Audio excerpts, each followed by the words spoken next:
Assalamualaikum warahmatullahi wabarakatuh. Perkenalkan, nama saya Dino Permana dari UIN Suskariau, Prodi Agroteknologi dengan NIM 12180211415. Baiklah, pada kesempatan kali ini saya akan mencoba berbagi informasi tentang penyakit busuk batang pada tanaman cabai beserta cara pencegahannya.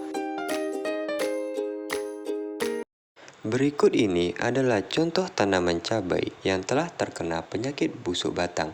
Penyakit busuk batang ini sangat merugikan bagi para petani karena akibat dari penyakit ini dapat menurunkan hasil produksi petani secara drastis. Untuk itulah kita harus memahami serta mempelajari bagaimana cara pencegahan dari penyakit ini. Penyakit busuk batang pada tanaman cabai adalah kondisi yang disebabkan oleh infeksi mikroba patogen, terutama pada jamur dan bakteri, yang dimana ia menyerang batang pada tanaman ini.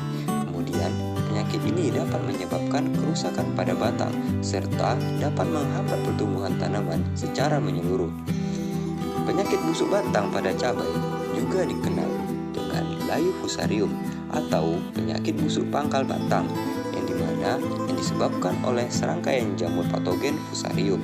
Penyakit ini dapat menyebabkan kerugian yang signifikan pada tanaman cabai serta dapat mempengaruhi penurunan produktivitasnya. Untuk itu, pencegahan perlu dilakukan agar tidak terjadi penurunan produktivitas. Selanjutnya, kita masuk ke jenis-jenis jamur atau patogen yang menyebabkan busuk batang pada tanaman cabai. Yang pertama ada jamur Phytophthora capsici, yang dimana jamur ini adalah penyebab utama dari penyakit busuk batang pada cabai. Gejala yang terlihat yaitu busuk pada batang, serta daun menguning dan layu pada tanaman. Biasanya, jamur ini menyebar melalui air, kemudian ia dapat menginfeksi tanaman melalui luka pada batang dan akar. Untuk yang kedua, ada bakteri Ralstonia solacearum.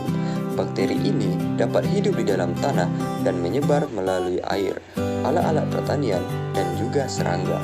Gejala yang ditimbulkan oleh bakteri ini yaitu penurunan pertumbuhan tanaman, daun menjadi layu, batang berwarna coklat, pembusukan pada akar, serta produksi pada buah yang rendah.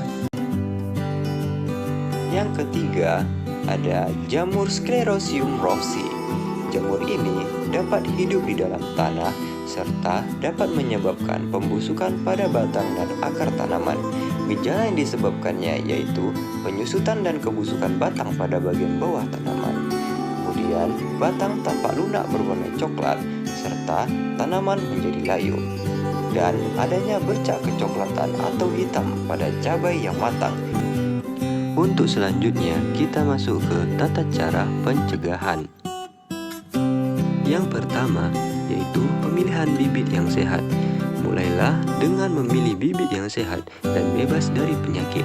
Kemudian, pilihlah bibit dengan batang yang kuat dan daun yang sehat.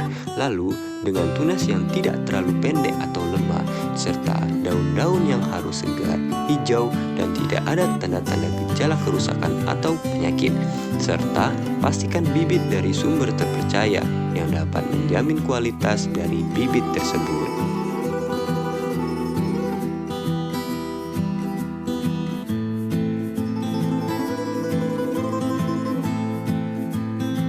Untuk pencegahan yang kedua yaitu sanitasi dan jaga kebersihan lahan.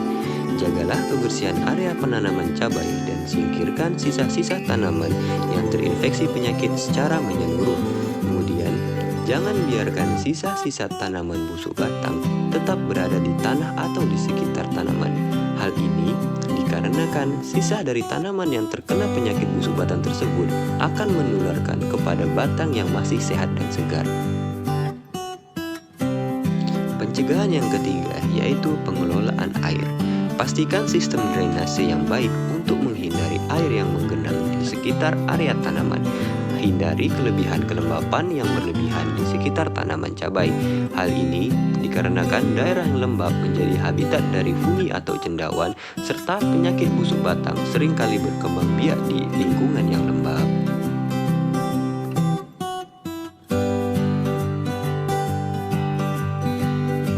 Pencegahan yang keempat yaitu pemupukan dan perawatan yang baik. Mulailah melakukan pemupukan dan perawatan yang baik dan tepat karena tanaman yang sehat dan kuat memiliki kemampuan yang lebih baik dalam melawan penyakit, serta tanaman yang mendapatkan nutrisi yang cukup seimbang memiliki sistem pertahanan yang lebih baik terhadap serangan penyakit dan hama. Nutrisi yang seimbang membantu memperkuat kekebalan tanaman sehingga tanaman menjadi kebal dari penyakit. Untuk pencegahan yang kelima, yaitu penggunaan fungisida yang tepat. Jika dibutuhkan, gunakanlah pestisida yang disetujui untuk mencegah penyakit busuk batang. Kemudian, pastikan untuk membaca dan mengikuti petunjuk yang tertera di kemasan pestisida yang ingin kita gunakan. Namun, pada saat pengaplikasiannya, sebaiknya kita harus menggunakan APD agar kita tidak terhindar dari paparan pestisida dan dalam pengaplikasian kita akan merasa aman. Untuk penanganan yang terakhir yaitu pemantauan secara rutin. Lakukanlah pemantauan secara rutin pada tanaman Anda, perhatikan tanda-tanda awal penyakit busuk batang. Kemudian, jika terlihat tanda-tanda penyakit ini, sebaiknya langsung saja ke penanganannya, yaitu dengan menggunakan fungisida yang tepat. Baiklah, sekian informasi yang dapat saya sampaikan. Saya berharap informasi ini dapat berguna bagi orang lain dan bagi diri saya sendiri.